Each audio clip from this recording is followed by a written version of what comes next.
మెదక్ పట్టణ ప్రజలకు మంచినీరు అందించే మిషన్ భగీరథ పైప్లైన్ సురేష్ ఆసుపత్రి గోల్కొండ వీధి వద్ద లీకేజ్ అవుతుంది.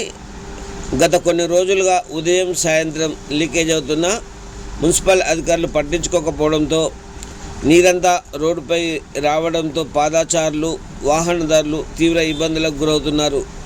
మెదక్ మున్సిపల్ కమిషనర్ ఇంజనీర్లు అదే దారి గుండా వెళ్తున్న దానిపై పట్టించుకోవడం లేదని స్థానికులు తెలిపారు.